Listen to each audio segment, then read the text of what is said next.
কথায় আছে লোভে পাপ, পাপে মৃত্যু। লোভ মানুষের দ্বারা এমন অপরাধ করিয়ে বসে যা অন্যের জীবনের সাথে সাথে নিজের জীবনকেও ধ্বংস করে দেয়। লোভ মানুষকে নানাবিধ অপকর্ম করতে উৎসাহিত করে। লোভ, লালসা, হিংসা, অহংকার একজন মানুষের নিকৃষ্ট পরিচয় বহন করে। আমাদের এই সমাজে এমন অনেক লোভী মানুষ আছে প্রিয় দর্শক। ঠিক এমনই একটি গল্প নিয়ে আজ আমরা হাজির হয়েছি আমাদের আজকের সময়ের গল্পে। আমাদের আজকের পর্বের নাম প্রলোভন।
Doctor, hello. কি অবস্থা ওনার? পেশেন্টের বাহুতে গুলি লাগার কারণে প্রাণে বেঁচে গেছেন, কিন্তু এখনো পুরোপুরি সুস্থ নন, সেন্সিটিভ অবস্থায় আছেন। আমরা কি ওনার সাথে কিছু কথা বলতে পারি? শিওর, কিন্তু অফিসার সেন্সিটিভ অবস্থায় যেহেতু পেশেন্ট, কোশ্চেনগুলো একটু। It's okay, I understand. আপনারা দুজন একটু বাইরে যান। Sure.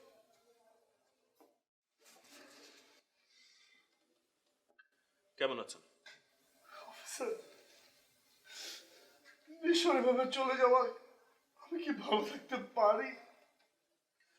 দেখুন, আপনার মানসিক এবং শারীরিক দুটো অবস্থা আমরা বুঝতে পারছি, কিন্তু নিশোর হত্যাকারীদেরকে শনাক্ত করার জন্য আপনার সাথে কথা বলাটা আমাদের খুবই জরুরি, তাই আপনাকে কষ্ট দিচ্ছি। জি প্লিজ। আচ্ছা, আপনাকে এবং আপনার ফ্রেন্ড নিশুকে কে বা কারা গুলি করেছিল? আমরা জানি না, হঠাৎ করে কোথা থেকে যেন একটা মাইক্রোবাস চলে এলো, এসে কথা নেই বলা নেই গুলি করে ফেললো, কোথায় যেন আবার পালিয়ে গেল। আপনি কাউকে চিনতে পারেননি? জি না, আমি তো কাউকেই দেখতে পারিনি, রাতের অন্ধকার ছিল। আর আমরা একটা অন্ধকার জায়গায় ছিলাম, দূরে একটা দোকান ছিল, সেখানে হয়তো কিছু লোক দাঁড়িয়ে ছিল। আচ্ছা, আপনাদের আশেপাশে কেউ ছিল না? সেই মানে তেমন কেউই ছিল না, দূরে একটা দোকান ছিল, কিছু লোক হয়তো সেখানে দাঁড়িয়ে ছিল। এত রাতে আপনার ওখানে কি করছিলেন? আমরা সেতুর জন্য অপেক্ষা করছিলাম। সেতু? সেতুকে? সেতু আমার গার্লফ্রেন্ড। এই যে যে মেয়েটা ছিল, সেই সেতু আমার গার্লফ্রেন্ড। তাহলে নিশোর সাথে আপনার কি সম্পর্ক? নিশা আমার ভালো বন্ধু অফিসার, খুব ভালো বন্ধু ছিল। দেখুন, আপনাদের দুজনকে খুন করার উদ্দেশ্যে গুলি করা হয়েছে। কে বা কারা করতে পারে বলে আপনার মনে হয়? আমাদের কোনো শত্রু নেই অফিসার, আমাদের কোনো শত্রু নেই। আমার তো মনে হয় এরা ছিনতাইকারী, এরা ছিনতাই করতে এসেছিল, আর আমাদের গুলি করে নিশুকে মেরে ফেলল। ছিনতাই করার জন্য কোনো রকম ভয়ভীতি না দেখে সরাসরি গুলি করে হত্যা, ব্যাপারটা খুবই আনইউজুয়াল। সেটা আমিও বুঝতে পারছি না, তবে হ্যাঁ, ওরা কিন্তু গাড়ি থেকে নিশোর ব্যাগ নিয়ে গিয়েছিল। ব্যাগ? কি ছিল ব্যাগে? আমি ঠিক জানি না অফিসার, কি ছিল ওই ব্যাগে। নিশুর কি এমন কোনো শত্রু ছিল যারা এই কাজটা করতে পারে? না, ওর অনেক বিষয় আমি জানি, কিন্তু আমার জানা মতে ওর তেমন কোনো শত্রু ছিল না যে এই কাজটা করতে পারে। আমাদের পাওয়া তথ্য অনুযায়ী নিশোর মা বাবা দুজনেই মারা গেছেন। ওনার এমন কি কোনো আত্মীয় আছে যাদের সাথে আমরা কথা বলতে পারি? জি, কে? নিশোর চাচাতো ভাইকে আমি চিনি, রাফাত। মাঝে মধ্যে নাকি প্রায়ই ও ওদের বাসায় আসতো। আর ওদের ভিতরে মনে হয় জমি সংক্রান্ত কোনো একটা জটিলতা ছিল। আর কি আপনি তেমন কাউকে চেনেন? চিনা, নিশু তাহলে কার সাথে থাকতো? একাই থাকতো। আমার বন্ধুটা চলে গেল অফিসে। হ্যাঁ, দেখাশোনা করার জন্য একটা কাজে মহিলা ছিল, তিনি নিশোর দেখাশোনা করতেন। কিন্তু আমার বন্ধুটা চলে গেল অফিসে। মিস্টার নাদিম, আপনি শান্ত হন। আমরা তদন্ত শুরু করে দিয়েছি। হোপফুলি খুব শীঘ্রই আমরা খুনিকে শনাক্ত করতে পারবো। আপনার কাছে যদি এমন কোনো তথ্য আসে বা আপনার কিছু মনে হয় যেটা আমাদেরকে জানানো উচিত, সাথে সাথে আমাদেরকে জানাবেন।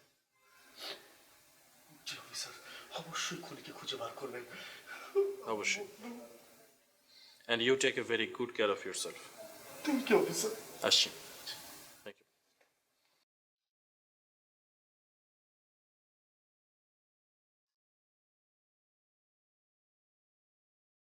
রাস্তার পাশে বন্ধুর জন্য অপেক্ষা করতে থাকে নাদিম ও নিশু।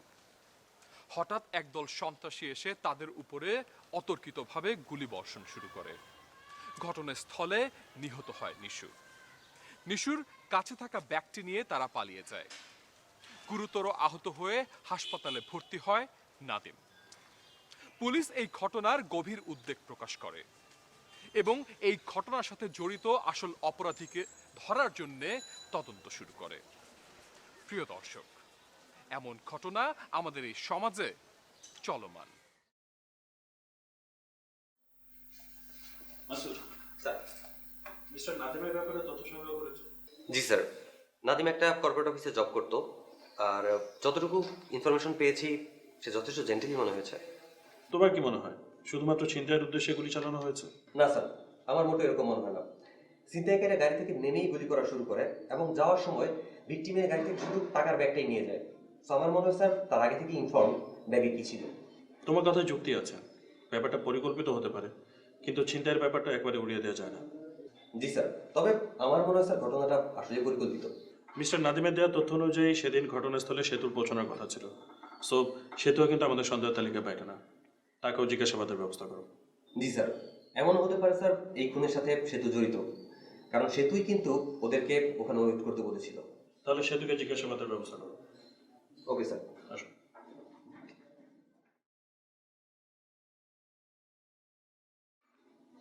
স্যার আসবো? এসো।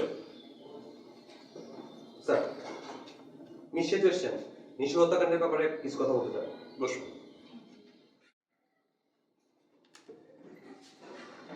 মিস সেতু আপনাকে সরাসরি কিছু কোশ্চেন করবো।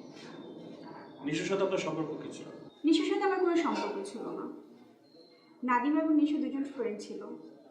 ইনফ্যাক্ট আমি নিশুকে কখনো দেখিও নাই। তাহলে আপনি জানতেন নিশু এবং নাদিম ফ্রেন্ড ছিল? জি নাদিমের দেওয়া তথ্য অনুযায়ী ঘটনার দিন আপনার সেখানে যাওয়ার কথা ছিল।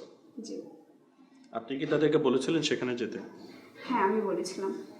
ঠিক কি কারণে বলেছিলেন তাদের কখনো অপেক্ষা করতে? মিস সেতু, আমরা একটা মার্ডার কেসের ইনভেস্টিগেশন করছি, so you have to talk. বলুন। ঠিকানা অনুযায়ী আমি সেই ঘটনাস্থলে যাই। আসলে নাদিম এবং আমার দীর্ঘদিনের সম্পর্ক ছিল। এই মাসে আমাদের বিয়ে করার কথা ছিল, কিন্তু বন্ধু বান্ধব আত্মীয় স্বজন সবাই জানে আমরা সামনের মাসে বিয়ে করছি। আর তুমি বলছো এখন বিয়ের জন্য প্রস্তুত না? আর বাবা আমাকে একটু সময় দাও না। হ্যাঁ, আমার একটু সময় দিলে সমস্যা আছে নাকি? আমরা তো বিয়ে করব, 2-3টা দিন পরে করলে কোনো সমস্যা হবে? সমস্যাটা কিছুই না, তুমি আগে বলতে পারতে, তাহলে আমাকে কারো কাছে ছোট হতে হতো না। আর কিসের ছোট হওয়া হচ্ছে? এটা কি ধরনের কথাবার্তা বলো? আমরা কি পৃথিবীতে একমাত্র মানুষ নাকি, একমাত্র ছেলে নাকি আমি যার বিয়ে 2-3 দিন যাচ্ছে? অনেকের এরকম হয়। এত উত্তেজিত হওয়ার কি আছে? সমস্যা তো আর বলে কই আসে না। আচ্ছা, তোমার উপর আমার ট্রাস্ট আছে। হ্যাঁ, তোমার উপর আমার ট্রাস্ট আছে। তোমার সমস্যাটা কি আমি জানতে পারি? ঠিক কি কারণে তুমি বিয়ের জন্য রাজি হচ্ছ না? তোমার উপর আমার সেই ট্রাস্ট আছে। ওকে, আমি সেই অপেক্ষায় রইলাম। আচ্ছা চলো না কোথাও যাই, গিয়ে বসে কিছু খাই। আমার ইচ্ছা করছে না। ধ্যাৎ। যাবা না? না। ধ্যাৎ। তোমার না প্রমোশন হওয়ার কথা ছিল? হ্যাঁ, সেটা তো ছিলই। স্যারের সাথে এই বিষয়ে কথাও হয়েছে।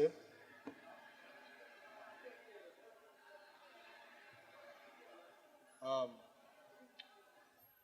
হয়তো হবে সামনে। কি হলো, ফোনটা রিসিভ করো। রিসিভ তো করা উচিতই, কিন্তু একটু জরুরি ফোন। তুমি একটু বসো, আমি একটু কথা বলে আসি। হ্যাঁ, হ্যালো।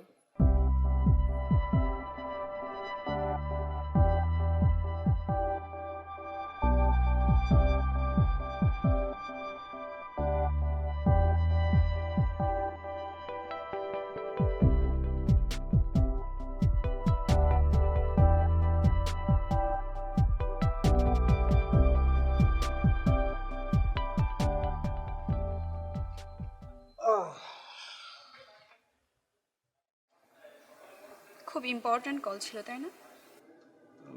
হ্যাঁ, একটু জরুরি ফোনই ছিল। জরুরি যদি নাই হতো তাহলে আড়ালে গিয়ে কথা বলতে না। আরে, তুমি এইসব কি বলছো? আমি অফিসের একটা জরুরি বিষয়ে কথা বলছিলাম। নাদিম, আমি জানি তুমি কার সাথে কথা বলছিলে। নিশু নামের একটা নাম্বার থেকে প্রায়ই তোমার ফোনে কল আসে। এই ব্যাপারটা আমি আগেও লক্ষ্য করেছি, কিন্তু কিছুই বলিনি। আসলে ও আমার ফ্রেন্ড। মানে তুমি কি ভাবতে কি ভাবো সেজন্য আসলে আমি বিষয়টা তোমাকে বলিনি।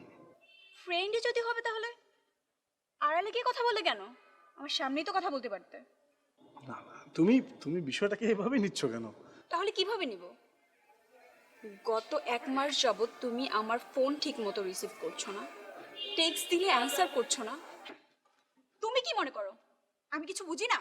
আরে আশ্চর্য বিষয়, তুমি পুরো বিষয়টা না এখন নেগেটিভ ভাবে নিচ্ছ। তুমি তুমি আমাকে নেগেটিভ ভাবে নিতে বাধ্য করছো। আর শোনো, যদি এই মাসে আমরা বিয়ে না করি তাহলে বেটার হচ্ছে না। বাদ বাকি ডিসিশন তোমার।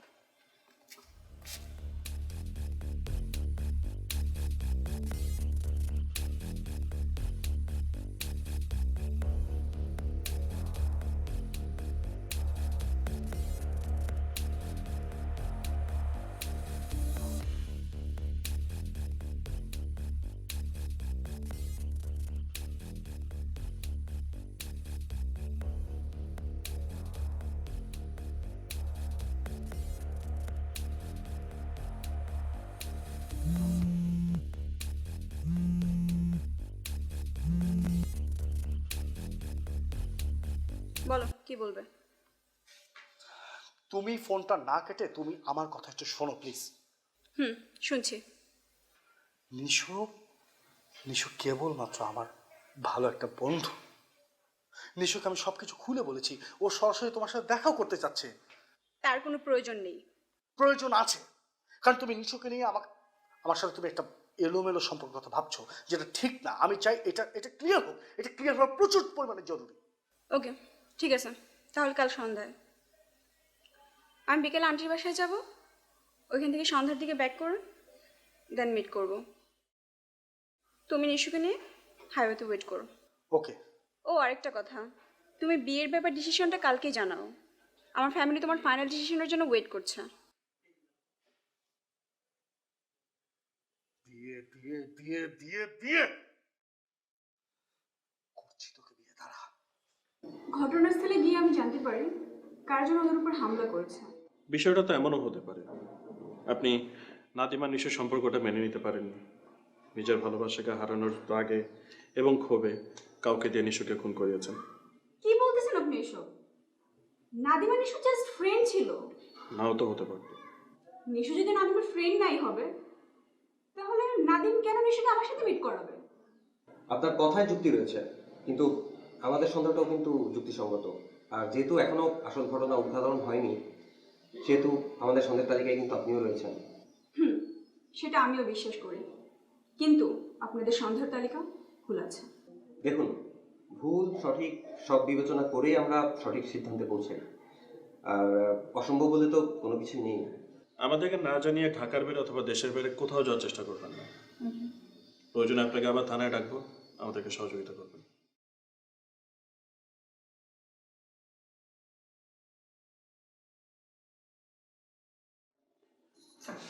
সেতুর উপরে নজর রাখো। ও কোথায় যায়, কি করে, সমস্ত তথ্য আমার চাই। প্রয়োজনে আমাদের সোর্সদেরকে অ্যাক্টিভ করো। Okay sir. আরেকটা বিষয়, নিশুর সাথে কারো সম্পর্ক ছিল কিনা অথবা তার কোনো শত্রু, এনিথিং, সাথে সাথে আমাকে জানাবে যদি কোনো তথ্য পাও। জি স্যার। এসো। পুলিশ ধারণা করছে নিশু হত্যাকাণ্ড একটি পরিকল্পিত হত্যাকাণ্ড। নাদিম ও নিশুর উপরে সুপরিকল্পিতভাবে গুলিবর্ষণ করা হয়।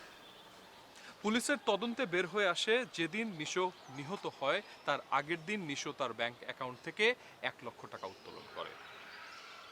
পুলিশের তদন্ত এবং সন্দেহ আরো জোরদার হয় যখন সেতুকে জিজ্ঞাসাবাদ করা হয়। পুলিশ তাদের সন্দেহের উপরে ভিত্তি করে পরবর্তী তদন্ত চালিয়ে যায়। মিস্টার নাদিম, জি। আপনাকে একটা কথা বলবো। জি বলুন না। আপনার জীবনে এত বড় একটা দুর্ঘটনা ঘটে গেল, আত্মীয় স্বজন কেউ হলো না, এমনকি আপনার পরিবারের কেউ পর্যন্ত হলো না। না আসলে হয়েছে কি, আমি আমার আসলে সেভাবে কেউ নেই ওইখানে। আর ও তো আছেই, তো ওকে ছাড়া আসলে আমি কাউকে ইনফর্মও করিনি। ব্যাপারটা আমিও খেয়াল করেছি। আর উনি যেভাবে আসলে দেখাশোনা করলেন এর বেশি হয়তো কেউ করতেও পারতো না। জি। মিসেতু, আপনি একটু নাদিম সাহেবের ডান পাশে বসুন তো। আচ্ছা।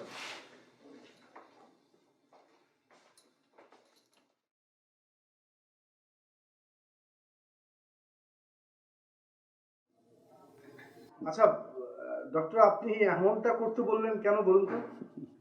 এমনি দেখতে ইচ্ছে হলো তাই। আর ডান পাশে তো থাকার নিয়ম। আর তাছাড়া উনি ছাড়া তো আপনার আপনজন কাউকে খুঁজে পাওয়া গেল না, তাই না? মিস্টার নাদিম, আপনার এখন যে অবস্থা তাতে সার্বক্ষণিক আপনার দেখাশোনার জন্য একজনকে প্রয়োজন। আপনি এ বিষয়ে একদম চিন্তা করবেন না, আমি তো আছি। আর ওর সর্বক্ষণ দেখাশোনা আমি করব। আপনি দায়িত্ব নিয়ে তো নিশ্চিন্ত থাকাই যায়।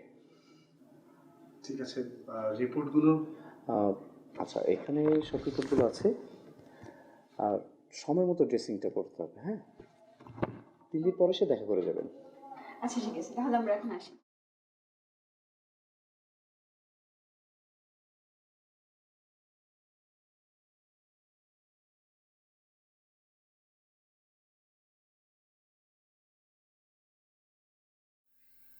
স্যার আসবো? এসো। স্যার বসুন। স্যার, সোর্সের মাধ্যমে নিশু হত্যাকাণ্ডের কিছু আপডেট পাওয়া গিয়েছে। কি আপডেট পেলে? নিশু যেদিন খুন হয় তার আগের দিন নিশু ব্যাংক থেকে 1 লক্ষ টাকা তুলেছিল। এই স্যার তার ব্যাংক স্টেটমেন্ট। তার মানে ব্যাগে টাকা ছিল? জি স্যার, আমারও তাই মনে হয়। কিন্তু একটা ব্যাপার লক্ষণীয়, ব্যাগে যদি টাকা থেকেই থাকে, একদিন পর খুনিরা সেটা কিভাবে নিশ্চিত হলো? তার মানে ঘটনার সাথে খুব কাছের লোক জড়িত থাকতে পারে। জি স্যার, আমারও তাই মনে হয়। স্যার, আরেকটা ব্যাপার লক্ষণীয়। কি? নিশুদের বাসায় অনেক দিন যাবৎ একটা কাজের মহিলা রয়েছে। সে তার মেয়েকে নিয়ে ওই বাসায় থাকে। মেয়েটা দীর্ঘদিন যাবৎ অসুস্থ, কিন্তু এখন ওই মেয়েটির চিকিৎসা একটা প্রাইভেট ক্লিনিকে চলছে। তার মানে কি তুমি বলতে চাচ্ছ যে ওই মহিলা ঘটনার সাথে জড়িত থাকতে পারে? জি স্যার, আমার অনেকটা সেরকমই মনে হয়। আমারও তাই মনে হচ্ছে। এক কাজ করো, ওই মহিলাকে জিজ্ঞাসাবাদের ব্যবস্থা করো। বাসায় যাও, কথা বলো। Okay sir. এসো।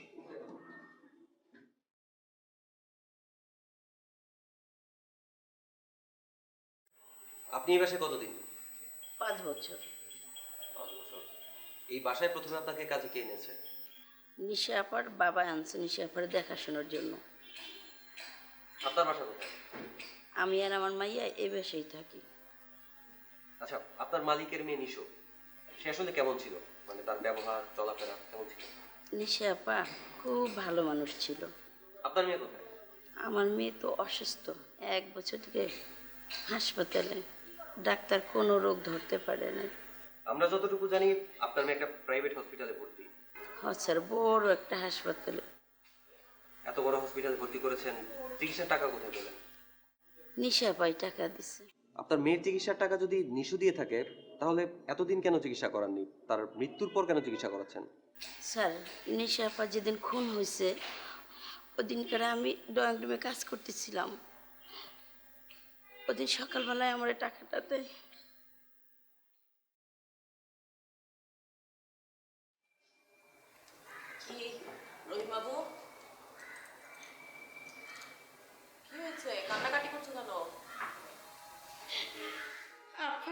গরিবের আর কান্নাকাটি। আমার মায়েরা কত ঔষধ খাইলাম, কত ডাক্তার দেখাইলাম, কোনো রোগী ডাক্তার ধরতে পারতেছে না। তোমার মেয়েকে এভাবে শুধু ওষুধ খাওয়ালে তো হবে না, ভালো করে ডাক্তার দেখাতে হবে। বড় ডাক্তার দেখাবো, টাকা পাবো কই? যেখানে 20,000 টাকা আছে, ঠিক আছে, এটা দিয়ে মেয়ের চিকিৎসা করাবে।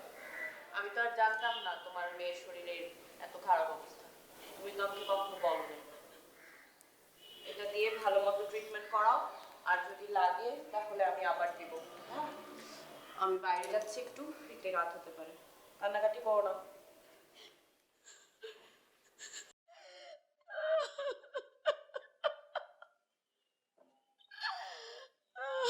আল্লাহ, আপরে তুমি ভালো রাখো। আপনি যা বলছেন সব সত্যি তো?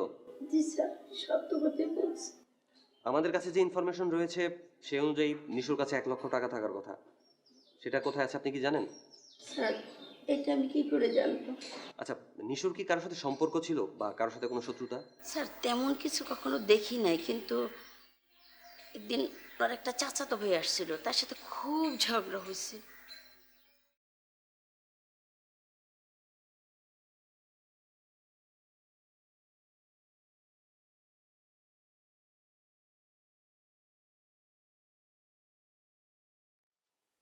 আরে রাফাত ভাই, যে কেমন আছেন? এই তো আছি আছি। নিশু আপু কোথায়? আপা আপার রুমে। আচ্ছা ঠিক আছে।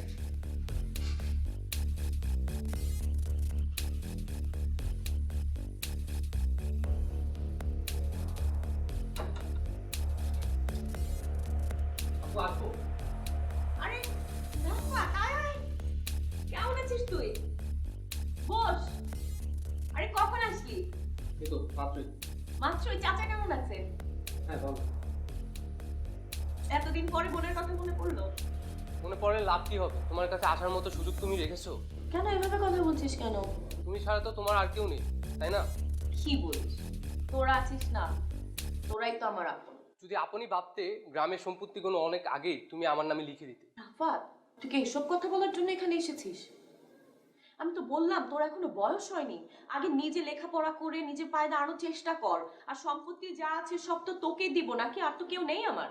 দেখো, এত কিছু আমি বুঝি না, বাবার জন্য আমি চুপ করে আছি। এই সম্পত্তি তুমি ভোগ করতে পারবে না, তুমি এটা মনে রেখো।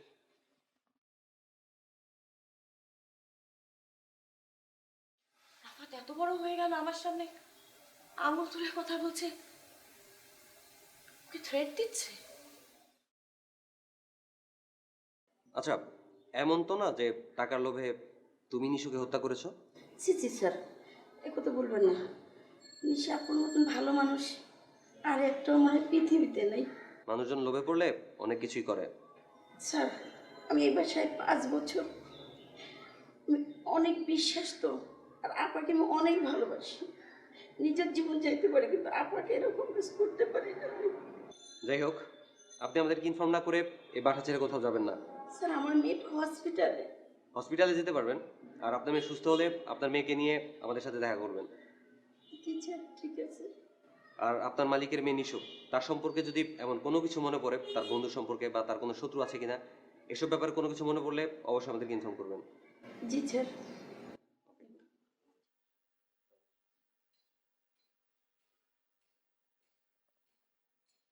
রাফাত, তোর সম্পর্কে আমরা সব খোঁজ খবরে নিয়েছি। এলাকায় তুই নানান ধরনের অসামাজিক কাজে লিপ্ত।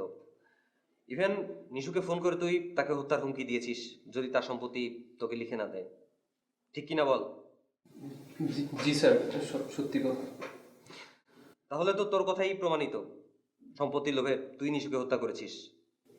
না স্যার, আমি হত্যা করিনি স্যার, আমি জানি না কিছু। তুই জানিস না? এখনো সময় আছে, ভালো ভালো সব স্বীকার কর। বিশ্বাস করুন স্যার, আমি কিছু জানি না স্যার। আচ্ছা, নিশু সম্পর্কে তুই কতটুকু জানিস? স্যার, আমি শুধু জানি যে একটা ছেলের সাথে আপুর রিলেশন ছিল স্যার। আমি বেশি কিছু জানি না স্যার। তুই কিভাবে জানলি নিশুর সাথে আরেকটা ছেলের সম্পর্ক ছিল? স্যার, ফোনে কথা বলতে দেখছি, ঘুরতে দেখছি স্যার, এতটুকুই জানি। ওই ছেলে সম্পর্কে তুই কি জানিস? স্যার, ওই ছেলের সম্পর্কে আমি কিছু জানি না স্যার, আমি তেমন খবর করিনি, খোঁজ খবর করিনি স্যার। শোন, নিশু মার্ডার কেসে তুই কিন্তু প্রধান সাসপেক্ট। যতদিন না এই কেস সলভ হয় তুই পুলিশ কাস্টডিতেই থাকবি। আর তুই যদি মনে করিস মিথ্যা বলে পার পেয়ে যাবি, তাহলে তোর ভুল ধারণা। স্যার স্যার স্যার আমি কিছু করিনি স্যার। স্যার স্যার পুলিশ তাদের সন্দেহের তালিকা অনুযায়ী জিজ্ঞাসাবাদ শুরু করে। নিশুর বাসার কাজের মেয়ে রহিমা ও নিশুর চাচাতো ভাই রাফাতকে পুলিশ জিজ্ঞাসাবাদ করে। জিজ্ঞাসাবাদে তারা পুলিশকে জানায় তারা কোনোভাবেই এই হত্যাকাণ্ডের সাথে জড়িত নয়। এই ঘৃণ্য অপরাধ তাদের দ্বারা হতেই পারে না। কিন্তু বাসার কাজের মেয়ের হঠাৎ বদলে যাওয়া তার চালচলন ও রাফাতের আচরণ পুলিশকে তাদের সন্দেহ করতে বাধ্য করে।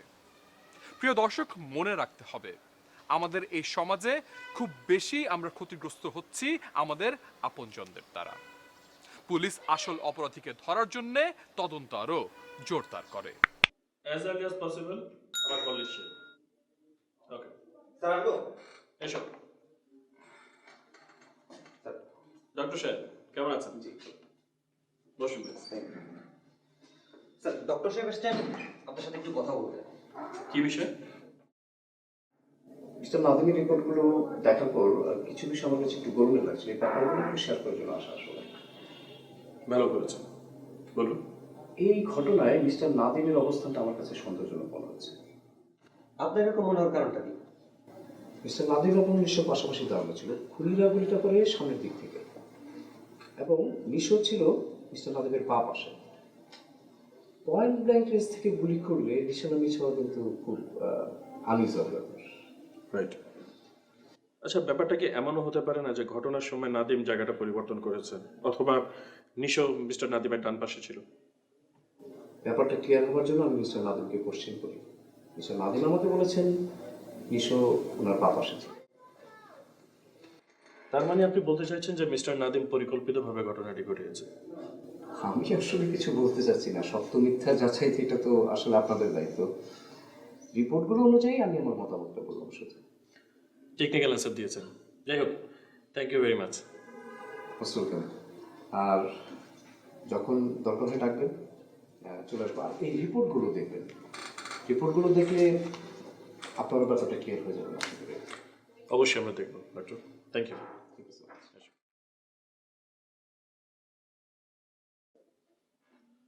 কাজের মহিলা জবানবন্দি অনুযায়ী সেদিন নিশুর অন্য কোনো একটা ফ্রেন্ডের সাথে দেখা করার কথা ছিল, বাট নিশুকে মিস্টার নাদিমের সাথে গুলিবিদ্ধ অবস্থায় দেখা যায়। জি স্যার। মিস্টার নাদিমকে সন্দেহ হচ্ছে। আমার মনে হচ্ছে সেই ঘটনার সাথে জড়িত। ডক্টর সাহেবের কথা শুনে এখন আমার সেরকমই মনে হচ্ছে। নাদিমের উপর নজরদারি করা হোক। তার সমস্ত ইনফরমেশন, কোথায় যায়, কি করে, কার সাথে মেলামেশা করে, সব কিছু আমার জানা চাই। Okay sir. স্যার আসবো? এসব স্যার, ওনার নাম রহিমা। নিশু হত্যাকাণ্ডের ব্যাপারে স্যার আপনার সাথে একটু কথা বলতে চাচ্ছি। কি বলতে চান বলুন। স্যার আসলে আমি কিছু বলতে চাই না, আমার মেয়ে কিছু বলতে চাই। তুমি বসো।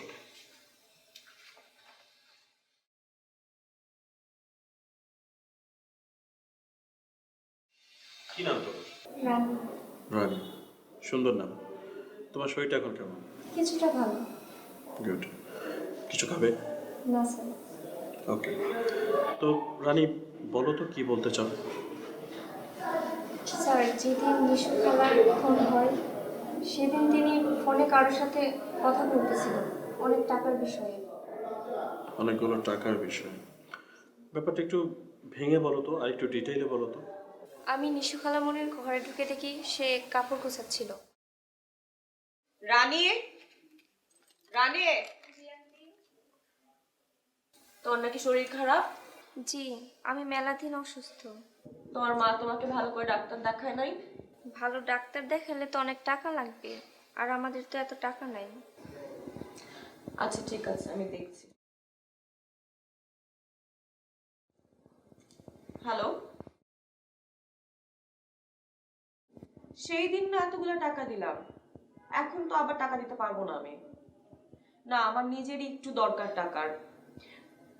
রানী মানে রহিমা বুর মেয়েটা অসুস্থ, ওর চিকিৎসার জন্য টাকা দিব। না, আমি বললাম তো না। কি আশ্চর্য! আমি পারবো না, আমি তোমাকে বলছি পারবো না। আমি তো পারবো সেটা বলছি না তোমাকে। হ্যাঁ প্লিজ। ও রানী, যাও তুমি যাও।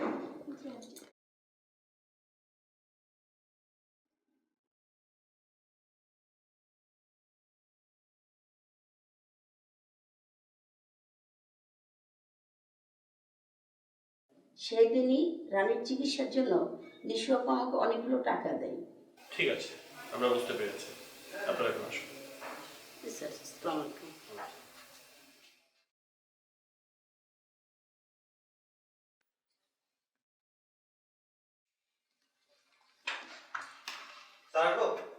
এসো।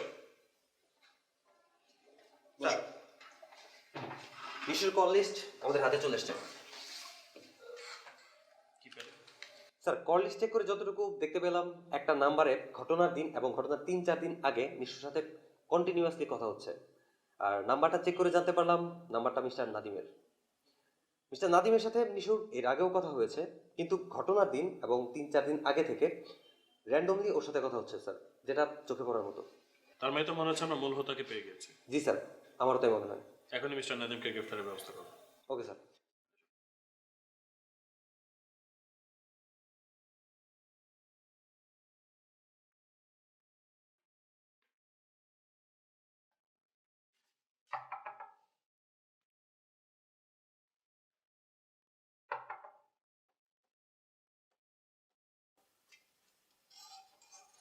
মিস্টার নাদিম, আপনাকে আমাদের সাথে একটু থানায় যেতে হবে। আমার একটা কাজ ছিল যে অফিসের। আপনার কাজ আপনি পরেও করতে পারবেন, এখন চলুন।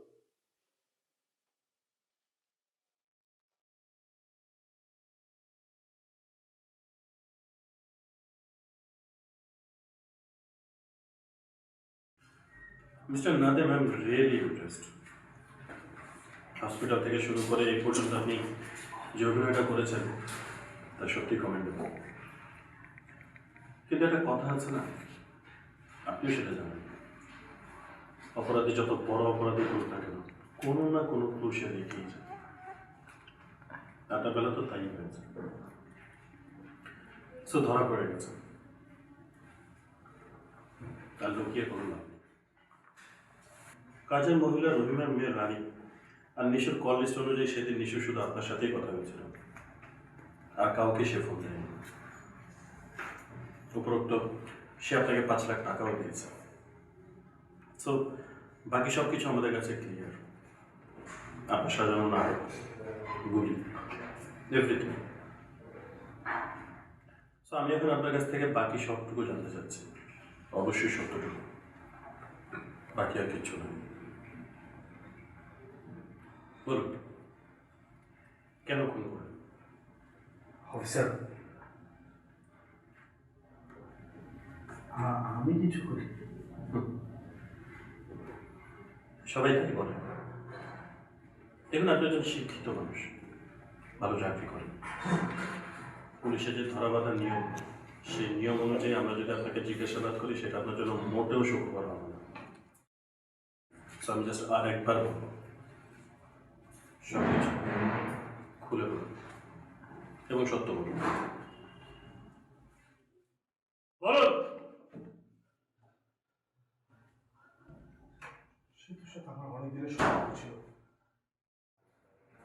অনেক দিনের সম্পর্ক, কিন্তু হঠাৎ করে কেন যেন নিশুর সাথে আমি সম্পর্কে জড়িয়ে যাই। তারপর সেখান থেকে মানে একদিকে সেতু আমাকে বিয়ে করার জন্য প্রেশার ক্রিয়েট করছিল, আবার অন্যদিকে নিশু আমাকে চাপ প্রয়োগ করেছিল আমি যেন তার সাথে সংসার করি।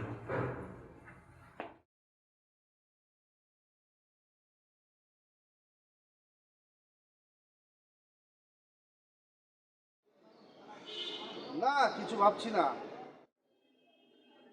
বাবা কিন্তু আসছে সামনের মাসেই, বাবাকে কিন্তু তোমার কথা বলতে হবে। আমার কথা মানে কি কথা? তোমার কথা বাবাকে জানাতে হবে না? আর এই যে তুমি যে টাকাটা চাইছো নিয়েছো, এই কথাটাও বলতে হবে, কারণ বাবা ওই টাকাটা মানে আমার বিয়ের জন্য রেখেছিল। এখন তুমি তো আবার নতুন করে চাচ্ছ, আমার হাতে তো আর টাকা নেই। তো বাবাকে জানিয়ে টাকা দিতে হবে তোমাকে। আরে এই 5 লক্ষ টাকা আর ওই 1 লক্ষ টাকা, তাই তো? আরে এটা কোনো বিষয় না, এটা তো পেয়ে যাবা, সময় মতো পেয়ে যাবা, চিন্তা করো না। এটা বলার কি আছে? ঠিক আছে, কিন্তু আমি তো আর টাকা কোথাও থেকে দিতে পারবো না বাবা ছাড়া, সেই জন্যই বাবাকে জানাতে হবে। আচ্ছা চলো, একটা জায়গায় যেতে হবে, গুরুত্বপূর্ণ জায়গা। কই যাবো? একটা কাজ আছে, গুরুত্বপূর্ণ কাজ আছে, চলো না, উঠো। কোথায় যাবো এখন? আরে আমার একটা ইমার্জেন্সি কাজ আছে।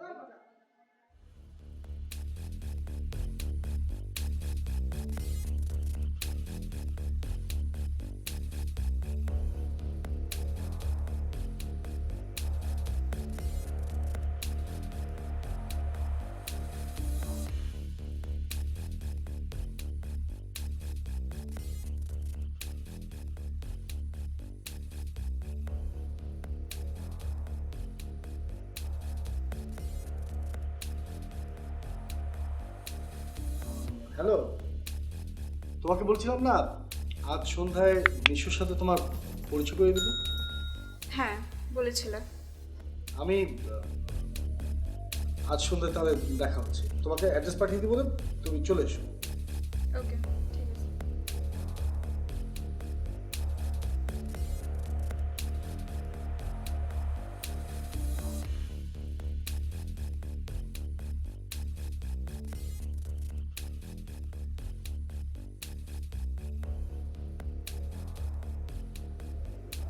জামশেদ,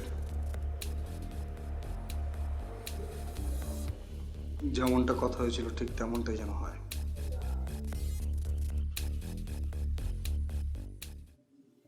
গুলিটা যেন আমার বাঁ হাতে লাগে।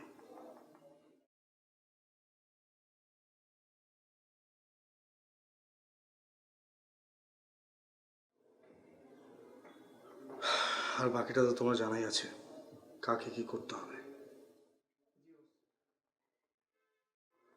ঠিক আছে, আমি সময় মতো পৌঁছে যাব।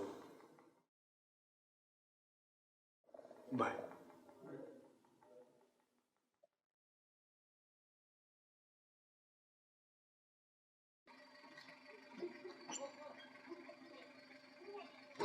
Mister Nadim, I must say you are an intelligent man.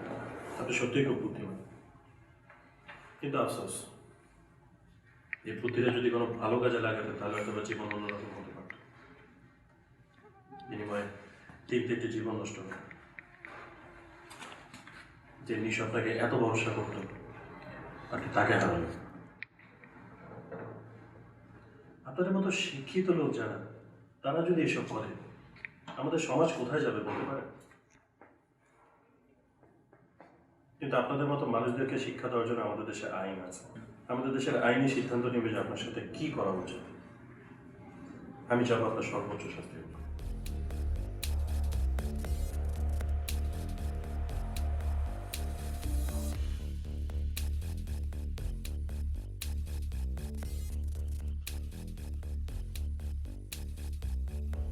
প্রিয় দর্শক, অবশেষে বেরিয়ে এলো আসল অপরাধী।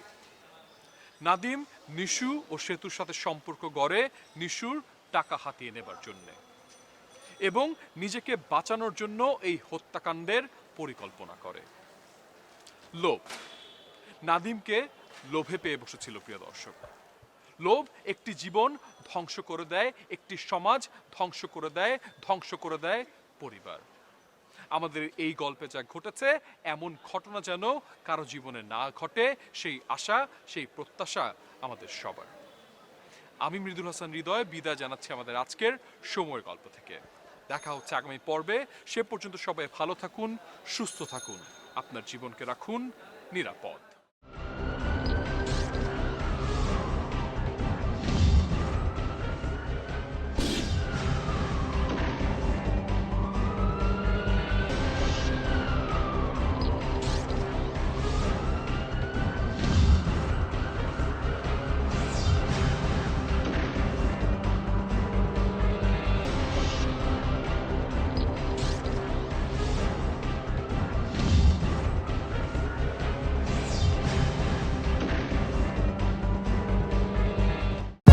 For more updates, subscribe